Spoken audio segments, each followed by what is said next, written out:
वो गई थी इसराइल में अपनी फिल्म अकेली के प्रीमियर के लिए। अपनी अचीवमेंट को खुद की जिंदगी से रिलेट कर रही थी। उसी दौरान हमास के आतंकियों ने दस्तक दी। नुसरत भरूचा बच गई। मोदी ना होते तो क्या होता, अब वो दिल से दिल की बात बता रही।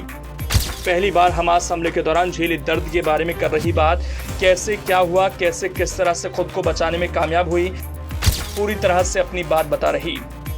जी हां, बॉलीवुड एक्ट्रेस नुसरत भरूचा हाल ही में इजराइल फिलिस्तीन जंग का निशाना बनते बनते बची। वो इस जंग की शुरुआत में इजराइल में ही फंसी हुई थी।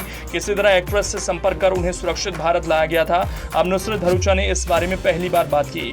उस दौरान उनके साथ क्या क्या हुआ था, अपना अनुभव बताते हुए नुसरत काफी इमोशनल हो गई। उनके चेहरे पर डर साफ देखा जा सकता है। नुसरत ने कहा कि जब हमला हुआ था वो लोग होटल में ही थे। अचानक से अफरा तफरी का माहौल हो गया। सबको सुरक्षित रखने के लिए बेसमेंट में ले जाया गया। पहले कभी ऐसा कुछ एक्सपीरियंस नहीं किया था। ये काफी डरा देने वाला था। नुसरत कह रही है, मैं आपका शुक्रिया अदा करना चाहती हूँ।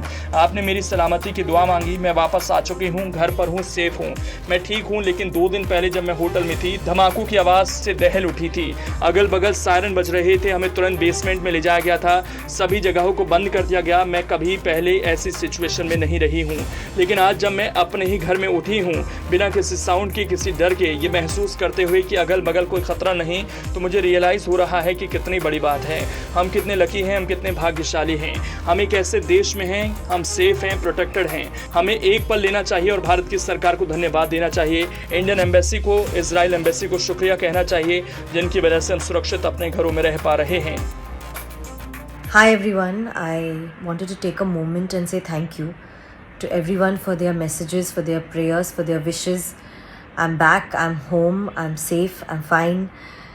But just 2 days back, I woke up in a hotel room in Tel Aviv with bomb sounds around me and sirens blaring, and we were taken down to a basement and shelter areas. And मैं पहले ऐसे situation में कभी रही नहीं हूँ, but आज जब मैं अपने घर में उठी हूँ with no sounds and feeling safe and feeling fine, तो मुझे रियलाइज़ हो रहा है कि कितनी बड़ी बात है। हम कितने फॉर्चुनेट है कि हम इस कंट्री में हैं, कि हम प्रोटेक्टेड है, हम सेफ है।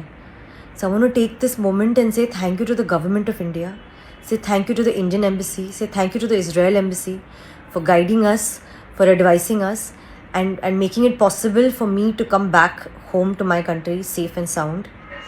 I also want to take a moment and extend my prayers and wishes to the people still stuck in the war. And I really hope for peace very soon. साथ ही नुसरत ने कहा, लेकिन मैं उन लोगों के लिए भी दुआ मांगना चाहूँगी जो अब भी उस जंग में फंसे हुए हैं। मैं उम्मीद करूँगी कि जल्द ही शांति बहाल हो। ये कहते हुए नुसरत काफ़ी इमोशनल हो गई। उनके इस वीडियो पर सेलेब समेत फैंस ने भी दुआएं दी हैं। आपको बता दें कि इजराइल फिलिस्तीन के बीच चल रही जंग में कई लोग फंसे हुए हैं। कुछ दिन पहले बॉलीवुड एक्ट्रेस नुसरत भरूचा के भी इजराइल में फंसे होने की खबर आई थी। इसके बाद सरकार ने तुरंत एक्शन लेते हुए एक्ट्रेस से संपर्क साधने की कोशिश की थी। नुसरत को तुरंत रेस्क्यू कर भारत लाया गया था। वहाँ वो अपनी फिल्म अकेली के प्रीमियर के लिए गई थी। अकेली में उनके साथ इजरायली एक्टर तिसाही हलेबी भी लीड रोल में थे। फिल्म 25 अगस्त 2023 को रिलीज हुई थी।